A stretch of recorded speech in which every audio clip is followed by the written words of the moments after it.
Hello,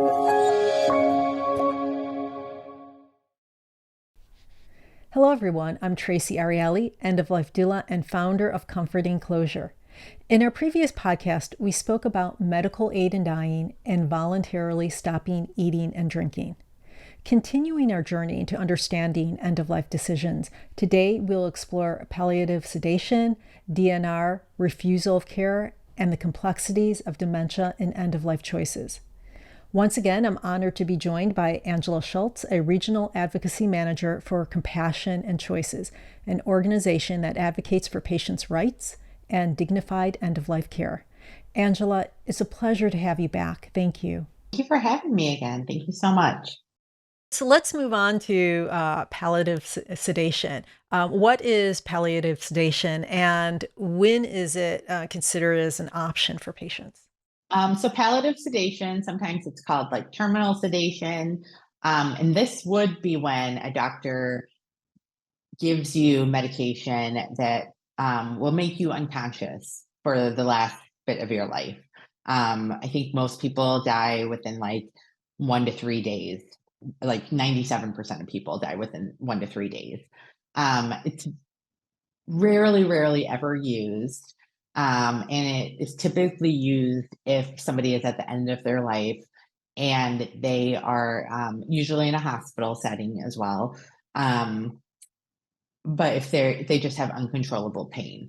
So it's different than giving somebody a bunch of pain medication at their end of their life, because the person will, if you are receiving pain medication, you may sleep, but you can still kind of wake up from time to time and you still have a conscience. When palliative sedation happens, you're just going to a deep unconsciousness until you die. It's typically, we have, again, our national doctors do all end of life stuff. And we actually just had a discussion about this, and our doctor was saying that like it's not something that a patient usually asks and says, I want this end of life option. And somebody had asked in our organization, like, what if the patient does ask this? And she's like, well, I would then go and say like, well, let's try all these other things first, right? It's often last resort, and it's usually the doctor comes, talks to the family about it, and then they tell the patient, make sure everybody's on board with it. But so different than just pain medication to the end of life. I know people are like, oh, just give me all the morphine until, it's different than that. So What are some of the ethical considerations, and how do families participate in that decision-making process of saying, yeah, this is the route that we want to go? yeah, I think usually it's just conversations with the doctor, talking to them and explaining to them. Nobody wants to see their loved one in pain. And again, when palliative sedation, when that comes up, the person is pretty close to death. I think some of the ethical considerations, again, different healthcare systems have different beliefs. So if you are at a Catholic hospital, I doubt they would do palliative sedation at any Catholic hospital, because they have their own end of life guidelines that they follow.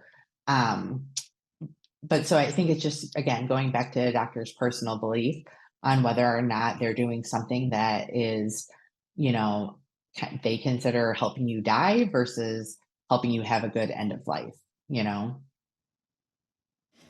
How is the process monitored, and what support is needed for the patient and their families?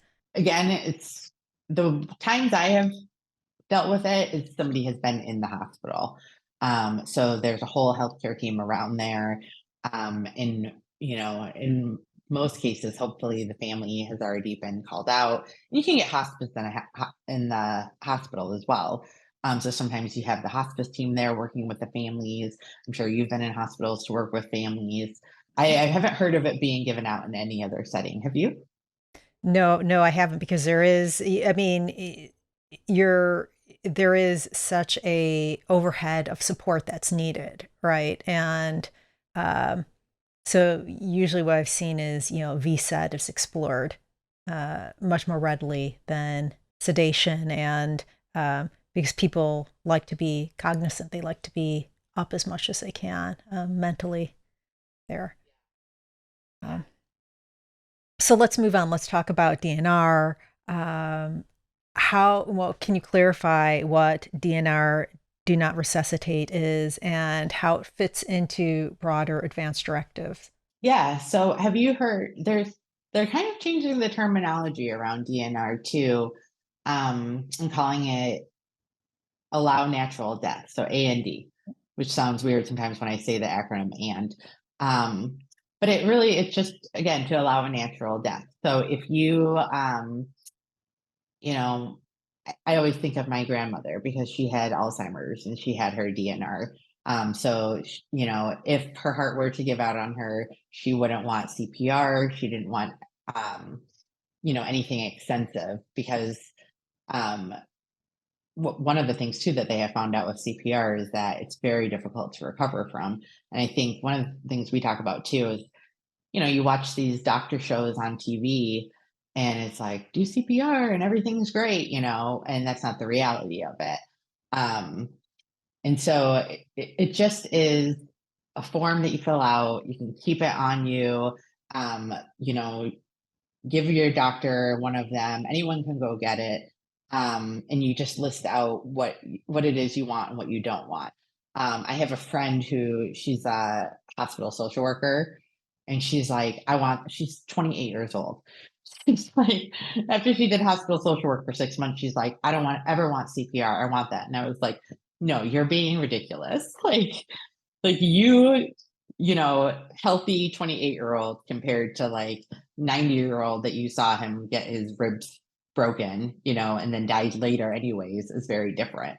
Um, but to each their own, right?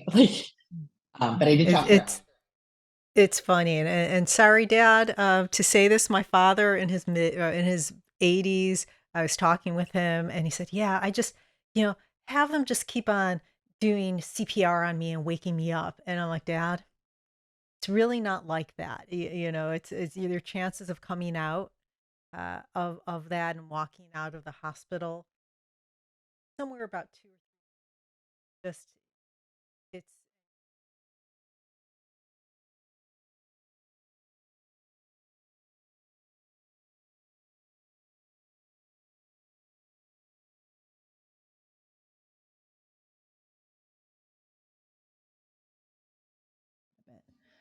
Yeah.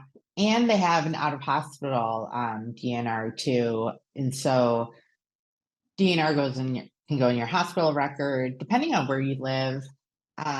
You can upload your advanced directives too to in Arizona, we have it's real time. So I could upload it into the system and then my doctor would be able to look at it like when I come in and have a conversation with him about what I want my end of life to be like. But I think maybe Arizona, maybe Colorado are the only two states that have that. I know they're working on a pulse one in California. Um, but for the out of hospital, we have such amazing volunteers and supporters who have been with us for so long and have truly figured out exactly how they want to end their life that sometimes when they talk about this stuff, they'll have their out of hospital DNR, which you do have to have a doctor sign off on. But they are like, I put it on your refrigerator. And it's usually like a bright pink fuchsia color. But they'll make copies and put it like all and every single door in their room, every place, so that if EMS is called over, they tell all their neighbors, so their neighbors can run out and say like, "Don't resuscitate them," you know. and and I tell people, have that conversation with your family members. Make sure they know your intent, because and make sure that your healthcare representative knows your intent so they can make decisions, because you can't put everything on that piece of paper. But I say, give it to everyone in your family, give it to your children, and have them put it in their Google Drive, because if you're rushed to the hospital, they could at least have something with them. Yes, and I can't remember if this was one of your questions, but we also talk a lot about picking your healthcare representatives, Yes. and the importance of who that person is. And really, when we talk, we would love everybody to have their advanced directive and a healthcare representative. Um, if my number one dream kind of came true, if I would rather you have a healthcare representative assigned and that you've had that conversation with them, because you're right, what's on paper is very different than the conversations that you're having with people. We have a resource that actually allows you to do try like you would select if you want to do trial periods. So if I want to, be on a ventilator for a trial period, if I get better, because I think one of the reasons why it's, I think, difficult for people, especially if you're younger and healthy, to do the advanced directive, is because you're like, do I want to be on a ventilator?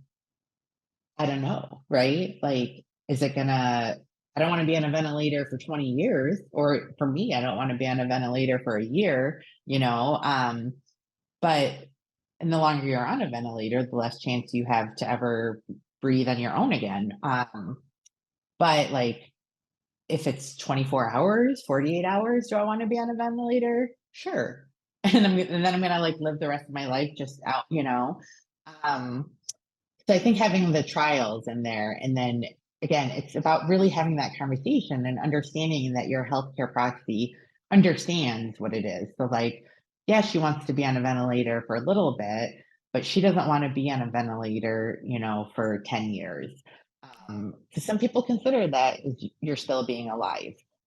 Um, so I used to have my husband as my healthcare proxy, and then I started working here and I changed it.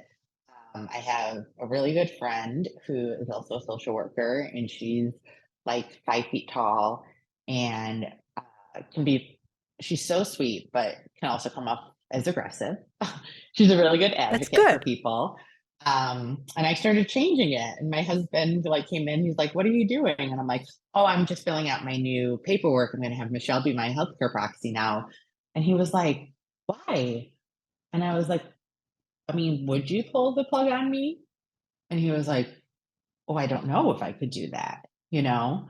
And so sometimes picking the person that like your husband, and I know a lot of people who are in their 80s that their husband does it because, they're like, he understands that I would not want to live this way if something were to happen. But I think if you're younger and healthy, that it can be difficult and for people to make that decision. And kind of, I just know what it would do in his head. He'd have so much grief. Did he make the wrong decision? So again, picking somebody who will advocate for you is the best way to go. So Yeah, our backup to my husband is my primary, but our backup in case, God forbid, we're in an accident or something. After talking with them, we had to choose another because they were so against what they believed was a quality of life wasn't what we agreed with, or a good quality of life wasn't what we agreed with. But as you said, it is important. Like, Oren, honey, you'd pull the plug on me, right? Okay, thumbs up. So you got it. So yeah, but yeah, having those discussions, not just filling out a piece of paper and giving it over, having someone sign it or being notarized and giving it to the person. You actually need to have conversations with the people that you're trusting with that.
Yeah, my parents are great with the financial aspect of death. They have told all of us what, they've gone over their will already with I have two older brothers. And then when we ask them about the advance directive, they refuse. They will not, they don't have an advance directive. They just won't do it.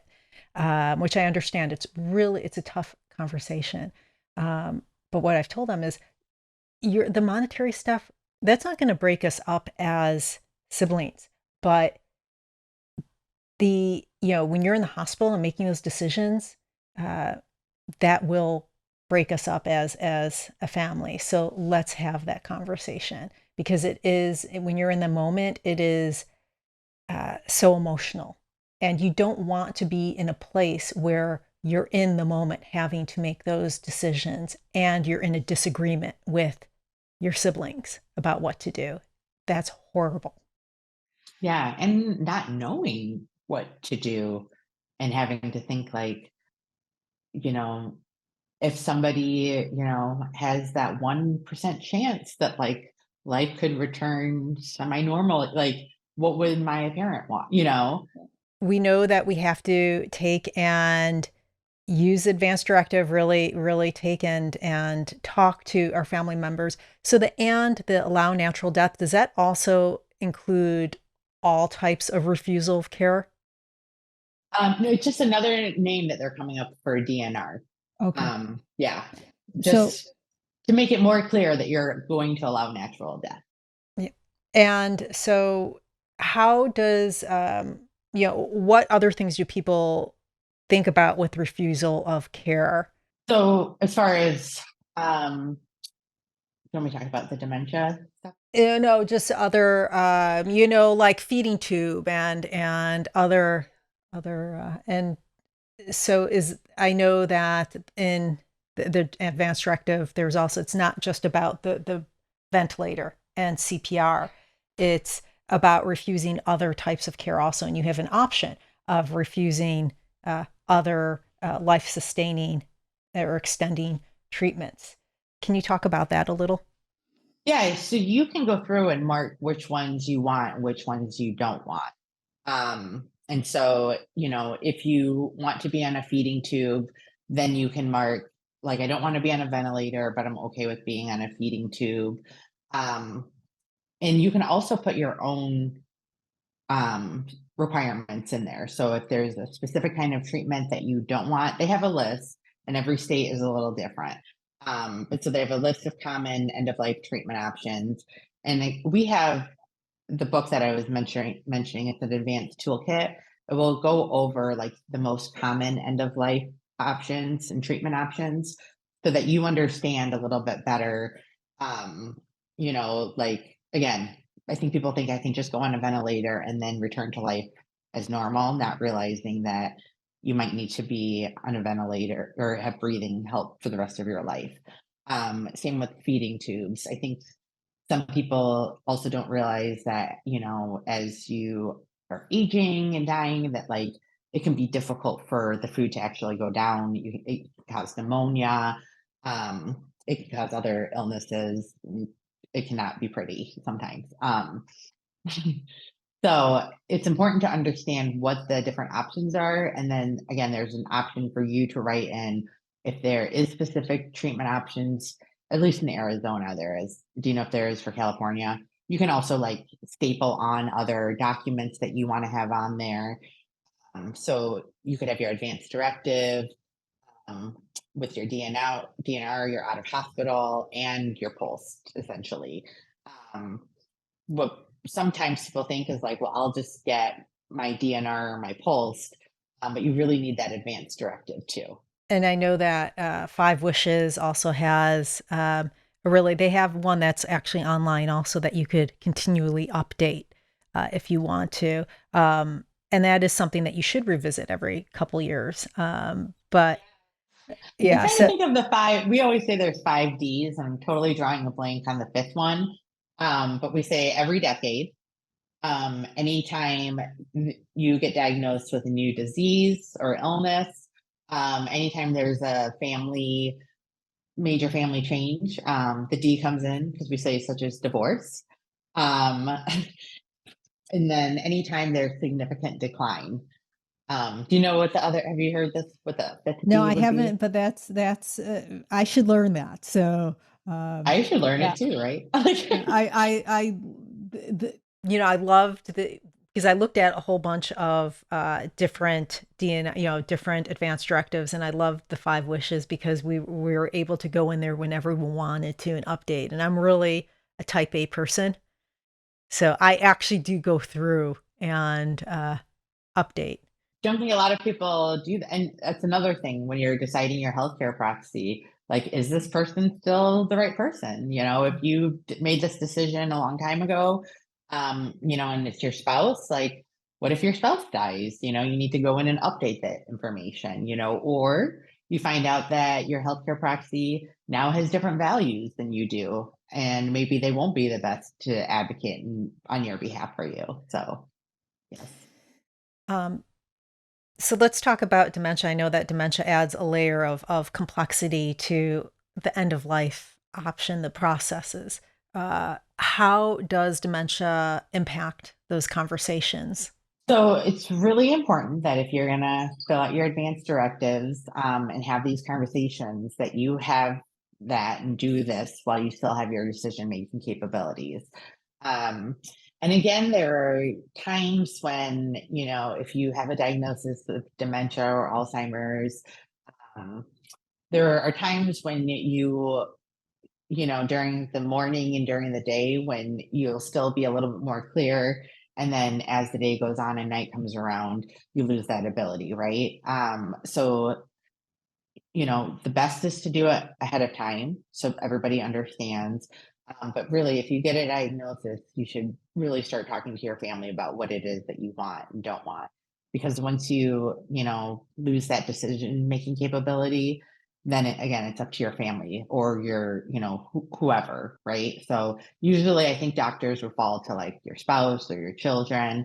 But some people might not have spouse or children, and I think they try to do the best they can, but you're not able to voice anymore what it is that you want. I know there's that allow natural death situation, but then there's also, MAID and V said.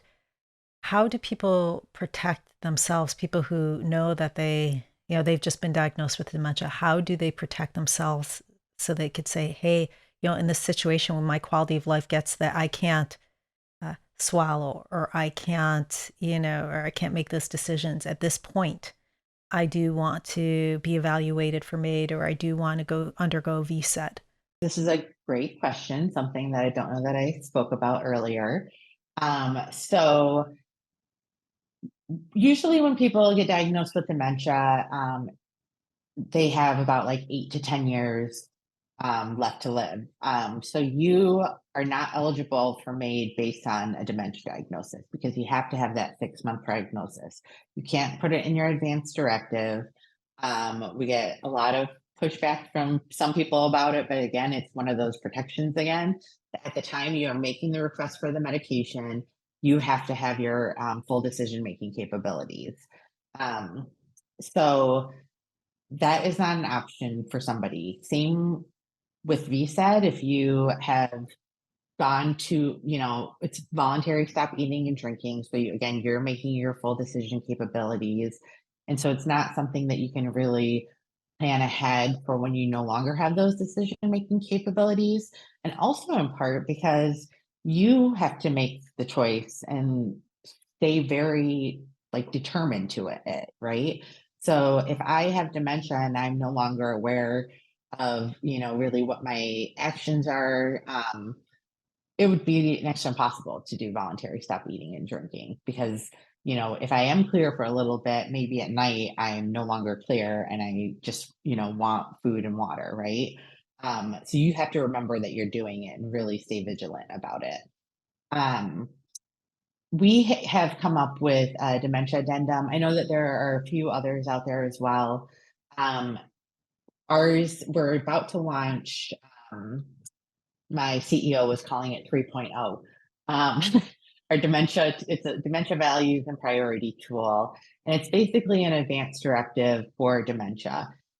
And so you will use this tool. You can go online, or we have it paper, and it will say like, um, you know, when when the only option for me is to reside in a nursing home, then I would want this kind of treatment. And this kind of treatment could also mean no treatment, right? Then I would want to die naturally, and it's going to match up with the pulse. Um, and there's going to be like 16 questions, and then there's also going to be a space where you can fill out your own. So for me, I love nature. I love being outside. Um, what doesn't sound like a great quality of life to me is being, in a nursing home where the windows aren't opening up and I'm in bed all day, depending on other people to care for me. I would want to be outside. So, like, if that is in mine right now, because I've completed my dementia one. So, if I'm not able to be outside and like breathe in the fresh air and be with nature, then I would just want to receive comfort care and die naturally. You have options too, like if you are, if you're on heart medication to keep your heart going, you could say, if I get to this point, then I would want to be removed from, I would want to stop taking my heart medication, receive comfort care, and die naturally.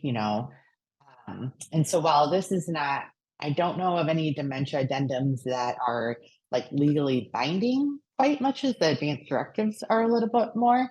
Um, but again, it's about having that conversation with your family and or your caretaker or your partner, whoever it is that is your healthcare proxy, and letting them know what it is that you do want and you don't want. So, and making sure that the people that are going to be in the room making the decisions, know it. So you do have the right to refuse treatment, um, and so at any stage, and so making sure that you have a good advocate who can help you go through that process can be really helpful. Last question. Can you share resources or support that's available for individuals and families to navigate this journey? Yeah, I would say probably the best resources is the end of life consultation line, just a phone line. It's available. We have it in over 200 different language line service that they have. You can call anywhere in the country, and it's staffed by end of life consultants who, one person has been doing it for like 10 to 18 years, 10 to 18 years. I forget. She'll be upset if she sees this. Um, 12, we'll say. But just really helping people kind of navigate through that process and finding out what are the good questions to ask your doctor. So they're not going to give people like advice and refer them necessarily what to do.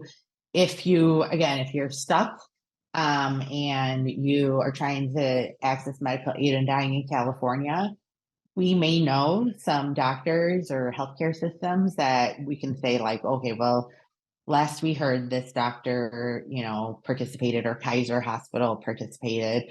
Part of the issue, we get this question all the time, is do we have a list of doctors?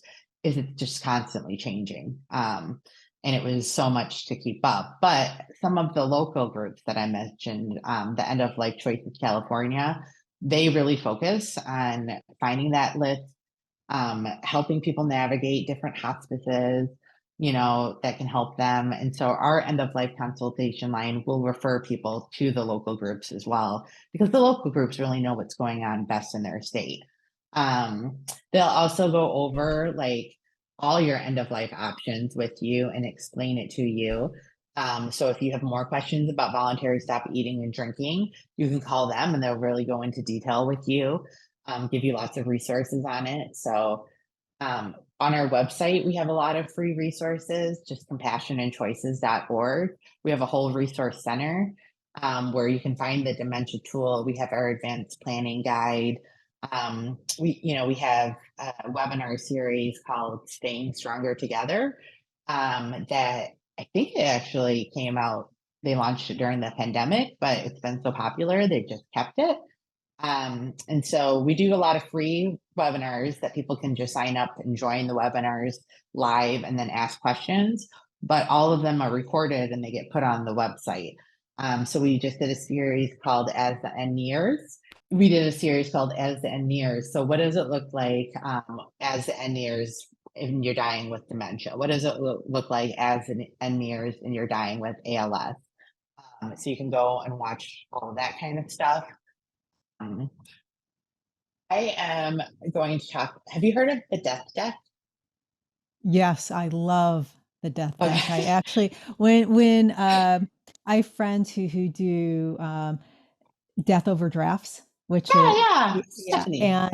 and they actually bring the death deck with them and pass. Yeah, it's wonderful. I was So thinking of for that those because that don't know, it's a game that you could play. It's a deck of cards, but they have questions. And yes, there's a point system and all that stuff. But usually when I play, it's just asking the questions and receiving the answers that we don't, that is really it's. I hate to say it's entertaining, but it really is entertaining. Um, they're Highly cute and the recommend it. answer is kind of funny. Like Yeah. the death deck is not part of compassionate choices, but we have done we've done webinars with them. Um, and when you were talking about how your parents don't want to talk, my mom, I don't know what came over her before the pandemic. She kept trying to talk to me about her advanced directive. And I was like, no, I don't want to think of you dying. And then she's a nurse. And so when the pandemic hit, she had actually just retired. She retired when she was 72 years old in December of 2019. And then the pandemic hit. And then I was thinking like, oh, like I got a little dark during the pandemic. I was like, we're all gonna die. So then I really started thinking about it, and like her old job was trying to pay her, $5,000 a week to come in, and they had no PPE or anything. And she's my sister's caregiver. So then I was like, oh, like this is a reality that like she is going to die one day, and I need to know where this stuff is. And so then when she came back out, she's a snowbird. Um, and so I was saying, like, can you show me your advanced directive and all this stuff? And she's like, oh, Chuck knows. Her husband, who's 8 years older than her. Um, and so he's 80. Like, and I was like, well, like maybe I should know. And so she just wouldn't tell me. It was so bizarre. And so I brought the death deck home with me over Christmas when I went to go visit them. And I was like, I have a little game for us. And I made sure there's one of the questions that's like, um, it's about your advanced directives. And then the answers are like, oh, everybody knows. And I tell everyone all the time, what exactly I want and what my advanced directive is. And then like question B is like, oh, it's in a drawer somewhere, but I filled it out. And then C is like, your guess is as good as mine. Um, and so I pulled that one for my mom and she's like, oh yeah, everyone knows what I want. And I was like, I don't. And then she went and got it all for me. She's like, really? And like, I don't know. I think it's difficult to have these conversations because you both have to kind of be in the right mindset to have that conversation. So I think when Mhm. I started trying to find out, she was like, she lives here in Sun City Grand, which is like party central for seniors. Um, she didn't want to have the conversation with I me. know it. Yeah. Yeah, she's like I always say she's like a teenager. I have to actually go to Michigan to see her because when she's here in Arizona with me, she's too busy. So That's great. Yeah, I think one of the things, a great gift, parents, great gift for your children is to have all those important documents that just more than the advanced directive. There's a whole list of them. To have them in one of those accordion style envelopes and let everyone know where it is. Great Hanukkah Christmas gift. Just do it. And so it makes it so much easier. my mom doesn't have it. She has it is like in a box, but I can get into it. But I did talk to an elder attorney. We used to do outreach together, and she would always recommend like put it in a bright orange, like accordion type thing. That way, everybody, you know what it is. It's right there when you need to go get it. It's available. You don't have to look for it. So Well, Angela, thank you so much. As we wrap up today's discussion, I'd like to thank you and Compassion and Choices. The work that you do is so important and vital to every single person. How can people get involved and support Compassion and Choices? So you can just go to compassionandchoices.org. You can donate. So we are a nonprofit, and about 97% of our funding comes from individual donations. We get a couple grants here and there, but it's mostly individual donations. Or if you want to volunteer, like I said, we mostly run on volunteers. So if you want to volunteer to go out and give education, I even say the number one important thing that you can do is talk to your doctor, talk to your healthcare proxy, right? So if you want to get involved and those are the steps you're going to take, if you have a conversation with your doctor about your end of life and talking about your options, um, you really don't know the impact that that can have, because a lot of people, again, don't do it. And the more people start doing it, you're going to see kind of the system change. I think, Kim Callanan, our CEO, is the end of life doula as well. And so we were just together. She was on a panel and was talking about how, like, most people are familiar with like the birthing doulas and how much that has changed the shape of giving birth here in America. And she's like, now end of life doulas have really come around, and really hoping that the end of life doulas going out and giving this education will really empower people to think about how, I've lived such a great life, and how is it that I want to die? I have four animals. Nothing would make me happier. I mean, I don't want to die right now, but like, so they might not be around when I'm dying, but nothing would make me happier than to be surrounded by the people I love, the animals that I love, at home, in my own bed, in my surroundings. And like, what a joyful way to leave this body, right? So really hoping that, people can just have whatever it is that they value and believe in, and whatever their priorities are, that they get addressed at the end of life. Well, folks, remember you're not alone in this journey, and there are resources and advocates available to guide and support you. Thank you for taking the time to be here. If you have any questions, please comment below or reach out to me directly. And if you found this conversation to be helpful, please like, share, comment, and subscribe. Thank you.